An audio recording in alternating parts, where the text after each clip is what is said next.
સુરત જિલ્લામાં મધ્યરાત્રિથી ખાબકી રહેલો સામેલાધાર વરસાદ જશે બતાવવાનો પ્રયાસ કરીશ કે બારડોલી નગરની અંદર જે બારડોલી કલોલ માર્ગ ઉપર આવેલું રંગઅવધૂત મંદિર જે ગ્રાઉન્ડ ફ્લોર પાણીમાં ગરકાવ થવા પામ્યો છે, મંદિર પણ પાણીમાં ગરકાવ થવા પામ્યો છે। દ્રશ્યમાં જોઈ શકો છો કે હાલ જે આ રંગઅવધૂત મંદિરના આ દ્રશ્ય તમે લાઈવ સીધા જોઈ શકો છો ટીવી પર કે ખાસ કરીને જે આ ખાલી પૂરની સ્થિતિ અને ભારે વરસાદને લઈને હાલ આ સ્થિતિનું નિર્માણ થવા પામ્યું છે। ખાસ કરીને આ જે રંગઅવધૂત મંદિર છે, આસ્થા અને શ્રદ્ધાનું કેન્દ્ર, અહીં લોકો દર્શનાર્થે રોજબરોજ આવતા હોય છે, પરંતુ આજે જે આ ઘટના બનવા પામી છે, વરસાદી પાણી ભરાયા છે।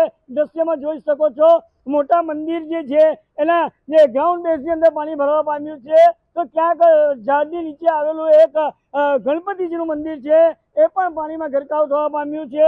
અહીં હાલ જે આ જે રંગઅવધૂત મંદિરની ગૌશાળા છે, ગૌશાળાની અંદર જે ગાયો બાંધી હતી, ગૌશાળાઓમાં પણ પાણી ભરાતા જે પશુઓને છે તે બહાર રાખવાની નોબત પડી છે। ખાસ કરીને વહીવટીતંત્ર દ્વારા પણ સલાહ સૂચન આપવામાં આવ્યું છે કે ભારે વરસાદ હોય, શાળાઓ અને સ્કૂલો અને કોલેજોમાં પણ રજા જાહેર કરવામાં આવી છે અને જે નીચાણવાળા વિસ્તારો છે ત્યાંથી લોકોને સલામત સ્થળે ખસી જવા માટેની પણ એક વહીવટીતંત્ર દ્વારા આગામી જાહેરાત પણ કરવામાં આવી છે। દ્રશ્યમાં જોઈ શકો છો કે હાલ જે મંદિરના બેઝમેન્ટની અંદર જે પાણી ભરાયા હતા એ પાણીને મોટર મૂકીને બહાર કાઢતા હોવા દ્રશ્ય ચોક્કસપણે આ સીધા દ્રશ્ય ટીવી પર તમે જોઈ રહ્યા છો।